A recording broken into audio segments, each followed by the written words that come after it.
Hi, my name is Giovanni Longo. Born in Italy, in Venice, and I'm passionate about ships. I graduated in University in Italy with my Master Science in Naval Architecture and Marine Engineer.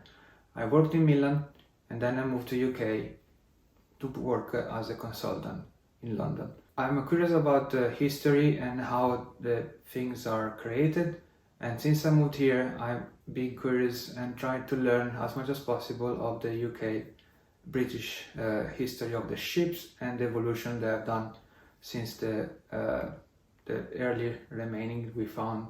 So I can tell you the introduction about the ship histories in the British history. We can start from the Ice Age, when retreat of about 12 to 13,000 years ago and detached the British land from the European continental shelf, became an island.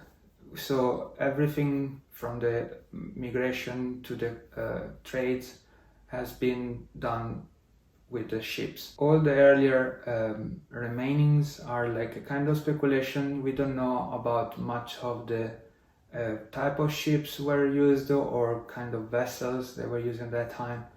But some theories are small remains traceable at that time. We can say that time the early type of ship or vessel we could find is a kind of log with a hole. So one person, probably maximum two, could go and carry a small quantity of goods. This type of vessel were not really useful for seaworthy, so they couldn't cross, for example, the channel. So most of the things were coming between the different parts of UK through inland waterways. The remainings are not available so much in all UK. Some parts, like a remaining of some log boats, were found, and some technology also was found, but not the entire piece of a ship. So we couldn't. There are some remains of kind of log boats, but also in the same time a different small boat that was like kind of circular and called coracles, used by one man with one paddle, able to move through the rivers. But that was really small.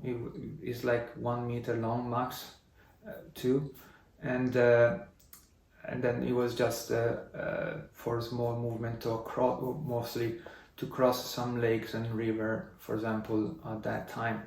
Going late prehistoric, we come to the Neolithics, and the Neolithics there was like this dugout canoes. They were like a piece of tree, like oak tree, dug out, and they were making enough space to carry a few people. Some of them they were quite long, and some of them are like able to use only paddles, not sails or not any other type of propulsion. Then we came to the first evidence of this type of plank boat, where discovered some remains of this 12-meter long boat with a proper kind of hull shape with a tramson, which is a specific ending of the hull at the back of the ship. So, and it was supposed to be more aerodynamic. So the technology were progressing to be more reliable, faster, and more energy efficient. Come to the Iron Age, where there are some description from some text that Caesar did it when start to encounter some ships in the North Atlantic when the Romans were start to invade, especially the North France with the Gaelic, and some description were translated, and they were saying that Caesar saw this big boat, mostly Gaelic, sailing the sea, the open seas, and they were different rigged from the one the Romans were doing in Mediterranean, and mostly these ships from Gaelic technology, they were having like a high bows to make sure that they were able to withstand the heavy seas they were encountering during the voyages, especially in the South Atlantic. About this new technology the Roman gained from the Gaelic, we could find only 3 remains in all UK. Although after 460 years of Roman conquered and stayed in the UK, there are not many things left. So these 3 are kind of remains that we were able to find in early 1900 during the excavations, and these all 3 were mostly in London. One is in it was described during construction excavation for building in Southwark. One is a Bermondsey and one is a Blackfriars. So now we can go to the post-Roman era, where all the ships evolution came from a Roman and Gaelic technology, and now all the things are a little bit changing because UK is going to be influenced also from other population, especially the Nordic country like Viking and Saxons. Bristol becomes also a good important center for trading, and now we are coming back to the Norman conquest, where most of the ships were part as a clinker build. They were an evolution from the Sutton Hoo vessel they found. Then the Norman invasion on 1066 brought another type of ships that were able to carry a lot of men and horses too, in order to conquer and use as a military scope. From the Norman conquest, that was the only available resource we had, but still other small type of ships could have been used like for ferries crossing and small log boats in order to travel between different parts of the UK. And then after the Norman conquest, we start to see the medieval and the early Tudor Age time that was seeing a lot of trades of goods, but also warfare. In this environment, the ships became bigger, became more powerful, not only in transporting goods, but also in having heavy cannons on board and able to go to war and fight the other enemies in the open seas. Also during the medieval, we can see the introduction, most of the use of the sails. So a lot of these ships were able to use the wind power to propel the ship for faster and longer voyages.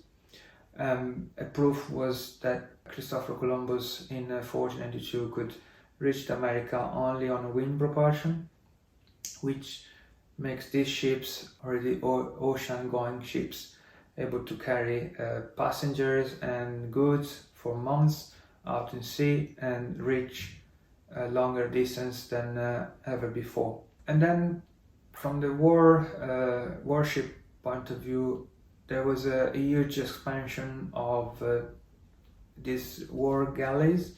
They were basically built with multiple decks, and these decks were able to carry heavy guns, or mostly cannons. An example was the Mary Rose, built in 1500, where she was able to carry about 100 of heavy guns and cannons in order to have the most power on the seas and able to fight the enemies of the England. And then after the Stuart, around the 17th century, we can see the ships becoming bigger and bigger, reaching almost more than 1,000 tons in displacement. With the first industrial revolution and the steam engine invention, we start to see some of the ships taking advantage of this new technology.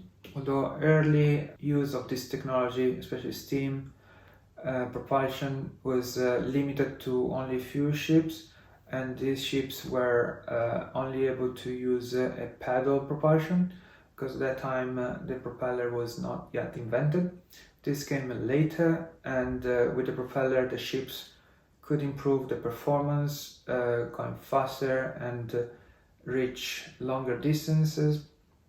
One of these examples is the Great Britain built by Brunel, that was able to reach in one voyage the Australia, and however the steam propulsion was still not 100% reliable as we know today.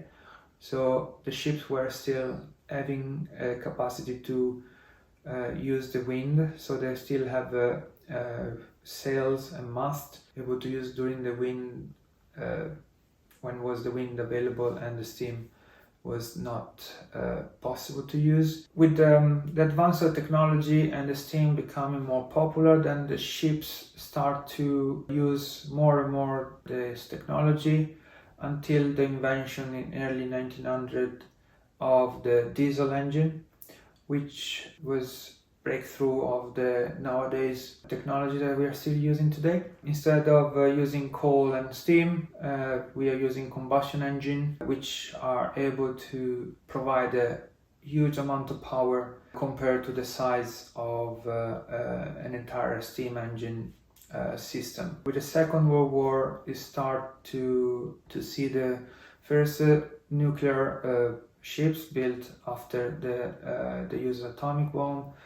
And nowadays we have this type 2 propulsion, which is the diesel and a nuclear power that are able to propel our ships nowadays. From the UK point of view, it still remains a sea-linked nation, because it's still an island, the UK, and still have a lot of commerce coming from the Asia and the rest of the world. A lot of containerized cargo, cars, everything is being transported to UK